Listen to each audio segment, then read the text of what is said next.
అవనిగడ్డ నియోజకవర్గం మోపిదేవిలోని బాలుర గురుకుల పాఠశాలను రాష్ట్ర BC welfare principal secretary Satyanarayana ఆకస్మికంగా తనిఖీ చేశారు. ఈ నెల 16న మృతి చెందిన విద్యార్థి భార్గవ్ వివరాలపై ఆరా తీశారు. పాఠశాల హెడ్ నర్స్తో మాట్లాడి బాలుడి మెడికల్ రిపోర్ట్ను పరిశీలించారు.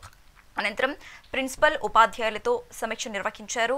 కిచెన్ రూమ్ను పరిశీలించి మెనూ ప్రకారం వడ్డించిన భోజనాన్ని రుచి చూశారు.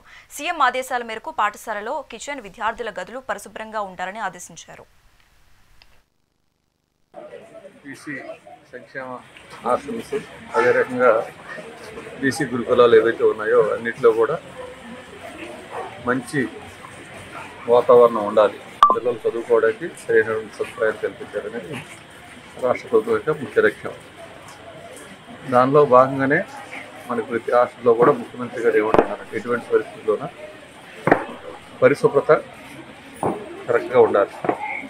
పరిశుభ్రత అంటే స్కూల్లో బాత్రూమ్ మెయింటెనెన్స్ కానీ, హాస్టల్ రూములు కానీ, హాస్టల్ చుట్టుపక్కల వాతావరణం శుభ్రంగా ఉండాలి. కిచెన్ అనేది మంచి వాతావరణం కిచెన్ ఉండాలి. కిచెన్లో ఎటువంటి పరిస్థితుల్లోన నిల్వ చేసినటువంటి కోడిగుడ్లు కానీ, నిల్వ చేసినటువంటి కూరగాయలు లాంటివి ఎటువంటి పరిస్థితులు వాడకూడదు. పిల్లలకి ఇవ్వాల్సిన మెను ఏదైతే ఉందో ఆ మెను ప్రకారం ఏ రోజు ఏది అందించాలో అది అందించాల్సిన బాధ్యత ఉంది. వాళ్ళకి పోషకాహారాలకు సంబంధించినటువంటి దాని మీద కూడా మాకు ఇచ్చినటువంటి అంటే ఇన్స్ట్రక్షన్స్ ప్రకారం ముఖ్యమంత్రి గారు ఏమంటారు, ఇటువంటి ప్రతి న్యూట్రిషన్ డైట్ పిల్లలకి అందాలి. ఉదాహరణకి రోజుకి 30 గ్రాముల కందిపప్పు పిల్లలకి అందవలసిందే. సాంబార్ రూపీనిస్తారా, పప్పు రూపీనిస్తారా, ఇవ్వాల్సిందే.